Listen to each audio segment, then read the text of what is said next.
رئيس الوزراء حكومة فدرالك الصومالية مدن محمد حسين روبله ويوهليان مدحوينياش دولة goboleedyada iyo gudoomiyaha gobolka Banaadir ayaa kulan la qaatay wakiilada beesha caalamka ee ku sugan Soomaaliya.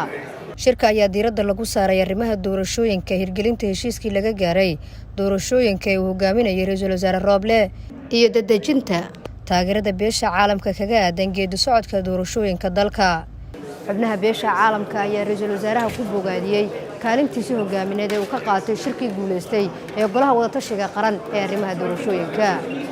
Ra'iisul Wasaaraha xukuumadda federaalka Soomaaliya mudane Maxamed Xuseen Roble ayaa mar kale cadeeyay in xukuumaddiisa ay ka go'an tahay in dalkan ay ka dhacdo doorasho nabdoon oo cadaalad ah isla markaana qof la dulmin.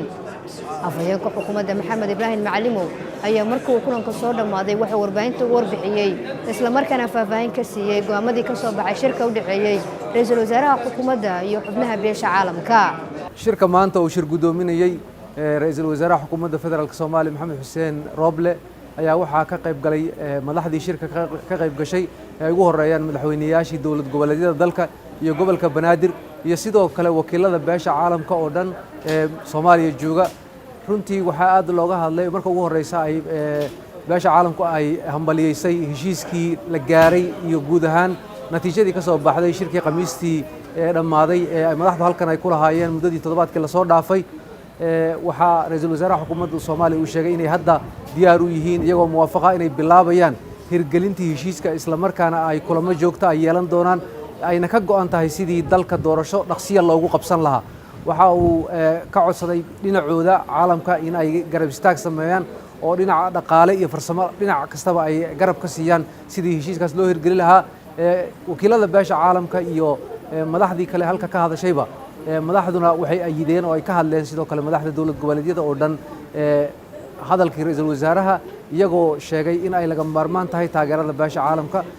wakiiladii beesha caalamka ee hadlay oo ugu horeeyay wakiilka xogayaha guud ee qaramada midoobay arrimaha Soomaaliya Ambassador Iswaan waxay ballan qaadeen in ay gacan ka geysan doonaan geedi socodka. waxa uu sheegay in horeyba ay u qorsheeyeen in qiyaastii ilaa 15 milyan oo dollar ay ugu talagaleen lacagta doorashada laakiin half ka mid ah ama qayb ka mid ah ilaa 7 milyan xitaa horey ay diyaar u ahayd haddana la doonayo in hawshaas la bilaabo. marka way sii socon doonaan dhammaantoodna waxa la isku raacay in doorashadii la dardar geliyo oo ay ugu horeyso qodobadii ugu horeeyay ee la doonayay in la qaato ay ka mid ahayd guddiyadii la magacaabayay dhamaystirkoodii oo Ra'iisul Wasaaruhu muddo gaaban maalmo gudahood uu ku xalinayo. Nasra Bashiir Cali warbaahinta qaranka magaalada Muqdisho.